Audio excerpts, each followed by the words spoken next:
Terima kasih untuk Anda yang masih bergabung bersama dengan kami dan di segmen ini kita akan review bagaimana jalannya perdagangan di sepanjang hari ini. Dan kami ingatkan kembali Anda sudah bisa bergabung di WhatsApp interaktif kami di 0812 di 8788 di 3723 seperti yang tertera di layar televisi Anda nantinya. Anda bisa bertanya secara langsung terkait dengan koleksi saham Anda sampai sejauh ini ataupun Anda ingin masuk kepada saham-saham tertentu level menarik berapa saja yang bisa diperhatikan baik untuk investasi jangka pendek, jangka menengah ataupun juga untuk jangka panjang. Dan saat ini kami sudah terhubung melalui Zoom bersama dengan Bapak Alfredo Jason Kusuma selaku Financial Educator Sukor Sekuritas. Kita akan langsung sapa saja Pak Jason. Selamat sore, apa kabar Pak? Selamat sore, kabar baik. Terima kasih Pak Jason sudah meluangkan waktu di IDX Channel. Di sepanjang pekan ini, indeks harga saham gabungan lebih cenderung tertekan Pak. Tampaknya level 6.700-an semakin jauh ditinggalkan. Dari sisi transaksi juga tampaknya cukup sepi Pak Jason dalam beberapa waktu terakhir. Bagaimana analisis Anda dari sisi teknikal kemudian juga sikap dari para investor sampai sejauh ini? Ya, memang untuk sebulan terakhir ya dari awal bulan Juni sampai dengan sekarang, di awal minggu bulan Juni itu transaksi kita itu mencapai 57 triliun rupiah. Lalu di minggu kedua turun ke level 50 triliun rupiah.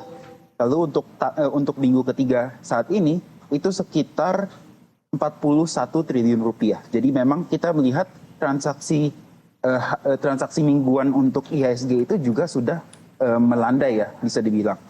Jadi memang untuk minggu depan kelihatannya memang juga akan kecil juga kelihatannya untuk dari sisi turnover market di minggu ke depan.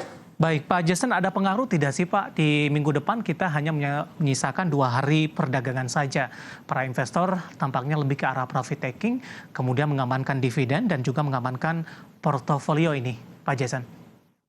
Iya, memang kelihatannya juga dari beberapa hari terakhir ya, juga memang kelihatannya investor sudah mulai taking profit, udah mulai ada aksi taking profit dan mengamankan posisi mereka, cash mereka, dan sekarang ini mereka sedang mulai hold cash. Untuk minggu depan juga kelihatannya memang IHSG ini juga akan terus terkoreksi atau mungkin berada di level yang saat ini ya, selama investor ini masih menjual saham mereka.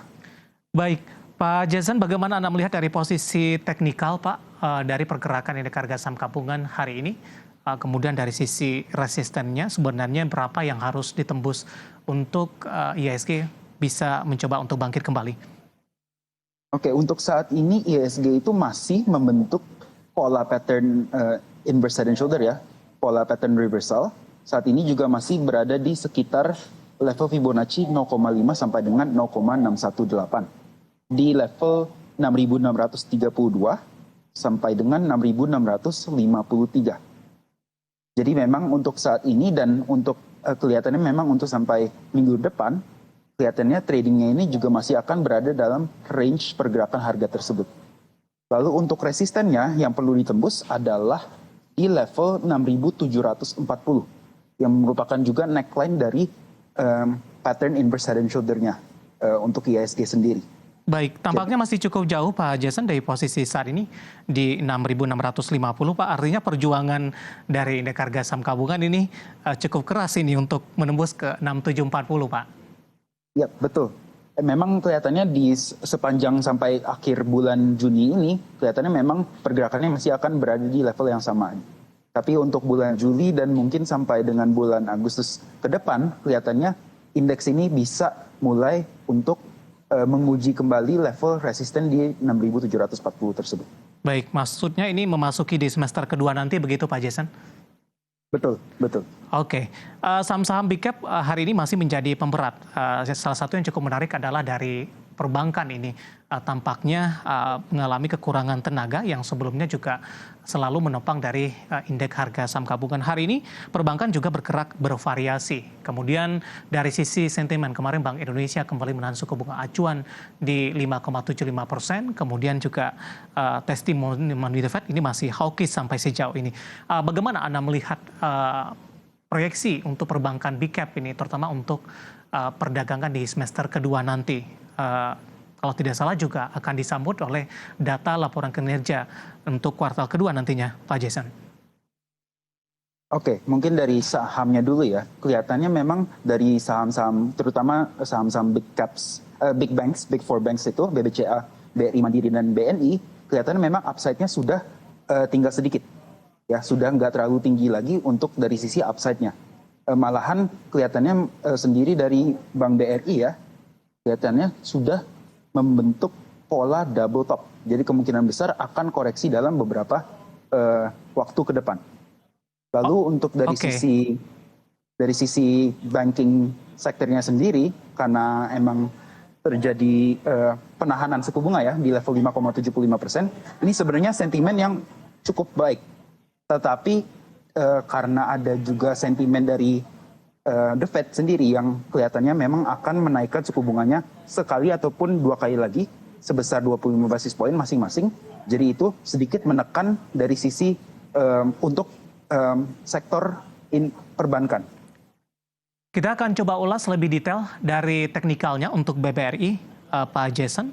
Hari ini melemah di 0,91% di 5425. Minggu depan arahnya kemana Pak? Dan juga untuk jangka menengah.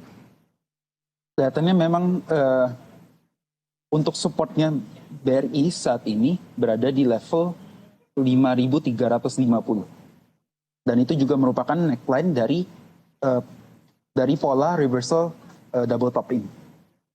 Kelihatannya seperti itu. Jadi memang kalau BRI ini breakdown dari level 5.350, arahnya kemungkinan besar akan menuju ke 5.200. Baik, Seperti itu. rekomendasinya untuk saat ini seperti apa Pak Jason? Untuk BRI saat ini wait and see terlebih dahulu, apalagi kelihatannya memang akan menguji level neckline-nya di 5.350. Oke, dari BBRI kita bergeser ke perbankan big cap lainnya untuk BBCA. Hari ini ditutup di 0,83% di 9.125. Analisis Anda? Baik, saat ini BBCA itu membentuk yang namanya pola rising wedge. Dan saat ini juga berada di level supportnya dari rising wedge tersebut. Jadi untuk BBCA sendiri, kelihatannya masih ada potensi upside-nya menuju ke level 9.325 yang merupakan high sebelumnya. Oke, tertinggi di 93 ya Pak? 9325, betul. Oke, 9325. Masih ada potensi atau untuk menciptakan rekor tertinggi lagi dalam waktu jangka menengah? Tentu ada potensi tersebut.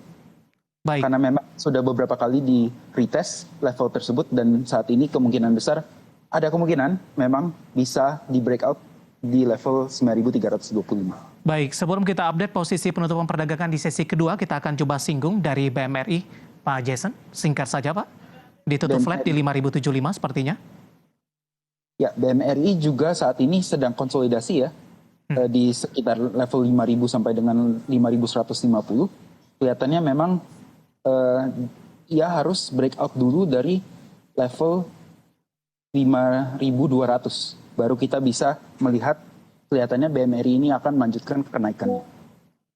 Rekomendasinya seperti apa untuk BMRI? Buy on breakout di atas level 5.200. Baik, kenapa level 5.200 yang menjadi tampaknya level yang cukup krusial ini Pak Jason? Karena terlihat ada pembentukan symmetrical triangle. Jadi memang level 5.200 itu sudah merupakan level breakout-nya dari pattern symmetrical triangle ini. Baik, perbankan big cap terakhir BBNI Pak, di 9.025 penutupan hari ini. Oke, BBNI saat ini pergerakannya itu ada di tengah-tengah antara support dan resisten.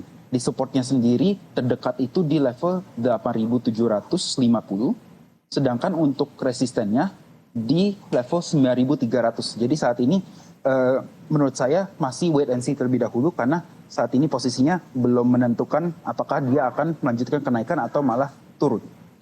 Baik, review dan rekomendasi dari beberapa perbankan big cap dan lagi-lagi keputusan investasi tetap ada di tangan investor, tetap ada di tangan pemirsa IDX Channel.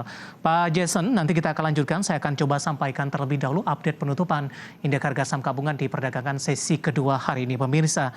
Di mana indeks harga saham gabungan masih ditutup di zona merah, melemah di 0,19% dan posisi penutupan di 6.639,733. di atas sedikit di posisi level terendah di sepanjang perdagangan hari ini, tepatnya di 6.635. Ini merupakan level terendah yang disentuh di sepanjang perdagangan hari ini.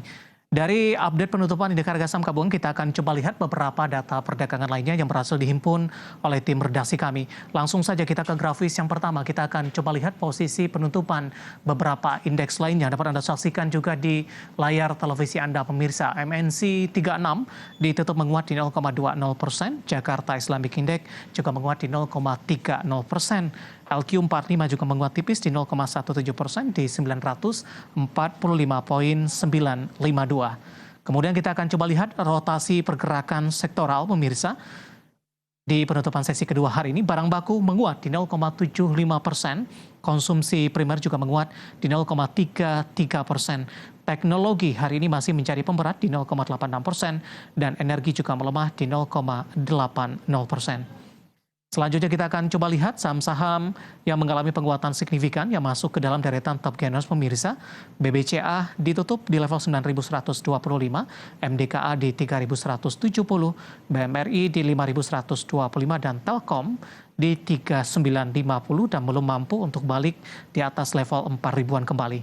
Selanjutnya kita akan coba lihat saham-saham yang mengalami koreksi cukup dalam dan menjadi pemberat untuk indeks harga saham gabungan. Dari pertambangan batubara, ada PTBA ditutup di 3.610, 90 maksud kami, BBRI di 5.425, Goto tertekan di 114, dan PNLF juga melemah dan ditutup di level 306. Ya, data penutupan indeks harga saham gabungan di sesi kedua dan juga saham-saham yang menjadi movers atau penggerak indeks harga saham gabungan, dan semoga bisa menjadi referensi untuk Anda, terutama dalam menghadapi perdagangan di pekan depan.